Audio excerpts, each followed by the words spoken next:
Social మీడియాలో ఒక post బాగా వైరల్ అవుతుంది. నారా లోకేష్ గారి ఫోటో ఒక మ్యాగజైన్లో, ఫార్చ్యూన్ మ్యాగజైన్లో కవర్ ఫోటో వేశారు. అయితే ఇక్కడ ఆ కవర్ ఫోటోలో కింద చూసినట్లయితే రైజింగ్ స్టార్ అనేసి ఒక టైటిల్ కూడా పెట్టున్నారు. కింద చూడొచ్చు మీరు పిక్లో ఆ ఫోటో. అయితే ఈ కవర్ ఫోటో వేయాలా అంటే ఇలాంటి పెద్ద పెద్ద మ్యాగజైన్స్లో ఒక 2-3 ప్రామాణికాలు తీసుకుంటారు. ఒకటి వచ్చేసి పాపులారిటీ, అచీవ్ గోల్స్, లేదంటే వర్క్, డెడికేషన్, ఇలాంటి అన్నిటి కూడా తీసుకొని వేస్తారు. తర్వాత ఇంకొక వర్షన్ వచ్చేసి పెయిడ్ వర్షన్, మోర్ దెన్ ₹1,00,00,000 పైన పే చేసినట్లయితే ఖచ్చితంగా వేస్తారు. దీంట్లో ఏది వాళ్ళు చూస్ చేసుకున్నారో వాళ్ళని అడగాలి.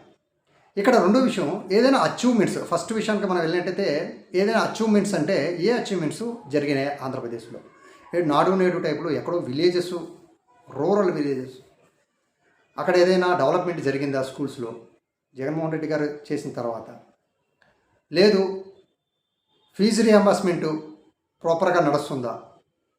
లేదు ఏదైతే డిఎస్ఐలో అక్రమాలు జరగలేదు, పర్ఫెక్ట్గా చేశాం మేము, ఒకవేళ ప్రతిపక్షం వాళ్ళు మాట్లాడుతున్నట్టు ఏదైనా అట్లాగానే అక్రమాలు జరుగుంటే సిబిఐ ఎంక్వైరీ వేసుకున్నా మీద అంటే ధైర్యంగా నేను చేసింది కరెక్టు, బాగా చేశానని కానీ ఇలాంటి దాన్ని చూశారా? ఇలా ఏ ప్రామాణికంగా తీసుకొని ఆ మ్యాగజైన్లో ఆయనది వేశారు అన్న విషయం ఒకంత ఆశ్చర్యానికి గురి చేస్తుంది.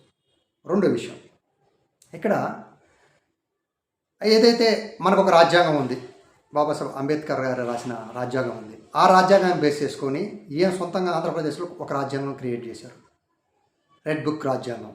దీన్ని బేస్ చేసుకొని ఏమైనా ఇచ్చారా? ఇలాంటి దేని బేస్ చేసుకొని ఇచ్చారు?